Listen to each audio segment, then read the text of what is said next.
Om Swastiastu. Om Awiganamastu Namasedo. Yang saya hormati Bapak dan Ibu dosen serta teman-teman yang berbahagia. Pertama-tama marilah kita panjatkan puji dan syukur kehadapan Ida Sang Yang Widewasa. Karena atas anugerahnya kita dapat berkumpul dalam keadaan sehat dan berbahagia. Pada kesempatan ini saya akan menyampaikan Dharma Wacana dengan tema Catur Purusa Artha, tujuan hidup menurut Hindu dan relevansinya di era modern. Sebagai awal-awal, terdapat sebuah sloka dalam Bhagavad Gita bab 3 sloka 19 yang menyebutkan bahwa oleh karena itu laksanakanlah kewajibanmu tanpa keterikatan terhadap hasilnya. Sebab dengan melaksanakan kewajiban secara benar, seseorang dapat mencapai kesempurnaan hidup. Sloka ini mengingatkan kita bahwa kehidupan manusia memiliki tujuan yang luhur dan harus dijalankan dengan penuh dengan rasa tanggung jawab. Hadirin yang berbahagia, dalam ajaran Hindu terdapat konsep Catur Purusa Artha, yaitu 4 tujuan hidup manusia yang harus dicapai secara seimbang. Kata catur berarti 4, purusa berarti manusia, dan artha berarti tujuan. 4 tujuan tersebut ialah yang pertama adalah dharma, artha, kama, dan moksa. Dharma sebagai landasan utama. Dharma merupakan kebenaran, kewajiban, moralitas, dan aturan hidup yang sesuai dengan ajaran suci. Dalam Kitab Manusmriti bab 2 sloka 12 disebutkan bahwa Weda semerti perilaku yang baik dan suara hati yang suci merupakan sumber dari dharma. Pada masa sekarang, dharma dapat diwujudkan melalui kejujuran, tanggung jawab, disiplin, dan kepedulian terhadap sesama.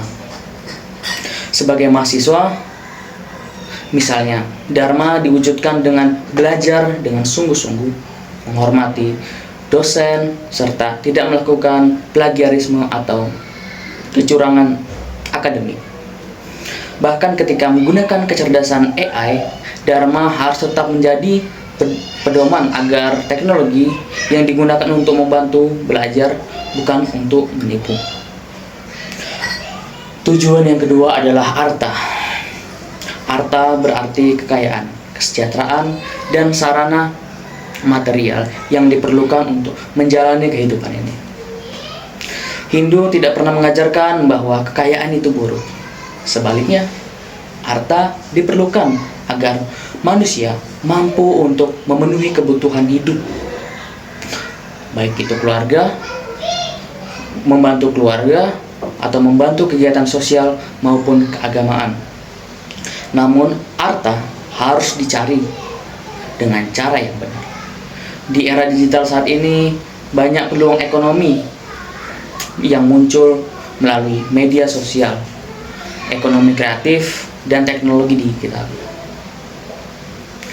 Generasi muda Hindu didorong untuk bekerja keras dan berkarya, tetapi tetap berlandaskan dharma. Sebab kekayaan yang diperoleh dengan cara yang tidak jujur pada akhirnya akan menimbulkan penderitaan. Kama. Yang selanjutnya adalah kama. Kama berarti keinginan, cita-cita, harapan, kesenangan, dan kebahagiaan hidup. Setiap manusia tentu memiliki keinginan. Mahasiswa ingin lulus tepat waktu, memperoleh pekerjaan, membahagiakan orang tua, ataupun mencapai cita-citanya. Semua itu merupakan bentuk dari kama yang wajar. Namun Hindu mengajarkan bahwa kama harus dikendalikan oleh dharma. Saat ini banyak generasi muda yang terjebak dalam gaya hidup konsumtif, kecanduan sosial media, pencarian kesenangan yang berlebihan. Akibatnya muncul stres, kecemasan, bahkan kehilangan arah hidup. Karena itu, Hindu mengajarkan bahwa keinginan tidak boleh menjadi penguasa diri, melainkan harus diarahkan oleh nilai-nilai dari Dharma.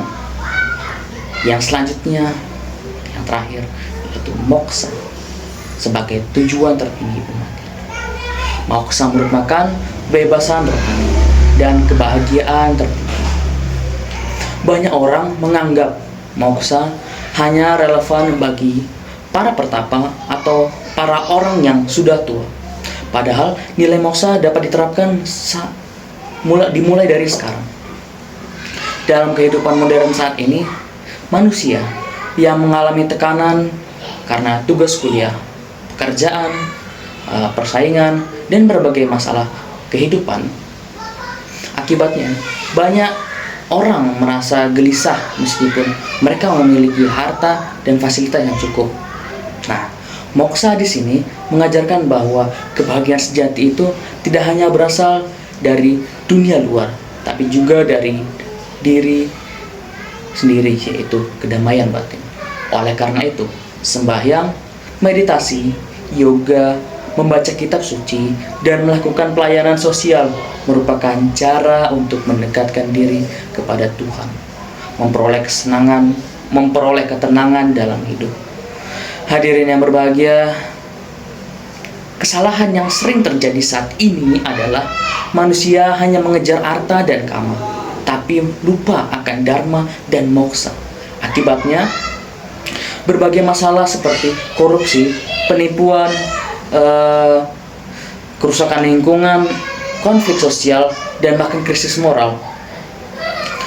Nah, catur purusa arta ini mengajarkan keseimbangan. Arta boleh dicari, kama boleh dipenuhi, namun semuanya harus berlandaskan dharma dan diarahkan menuju moksa. Inilah yang membuat ajaran Hindu tetap relevan meskipun zaman terus berubah. Relevansi bagi mahasiswa dan generasi muda. Sebagai generasi muda ini, kita dapat menerapkan catur purusa arta dengan cara menjadikan dharma sebagai pedoman dalam belajar dan bergaul, mempersiapkan arta melalui pendidikan dan keterampilan, mengelola kama dalam bentuk cita-cita dan keinginan yang positif, mendekatkan diri kepada ide Sangya Widiwasa sebagai jalan menuju moksa. Dengan demikian, kita tidak hanya menjadi generasi yang cerdas secara intelektual, tapi juga matang secara moral dan spiritual. Baik, kita udah masuk ke kesimpulan dari Dharma Wacana kali ini. Hadirin yang saya hormati, catur purusa arta merupakan tujuan hidup manusia. Keempat, tujuan tersebut harus dijalankan secara seimbang. Terkhususnya lagi di era modern yang penuh tantangan ini, catur purusa arta memberikan pedoman agar manusia tidak kehilangan arah dalam mengalami kehidupan. Sekian Dharma Wacana kali ini. Saya tutup dengan para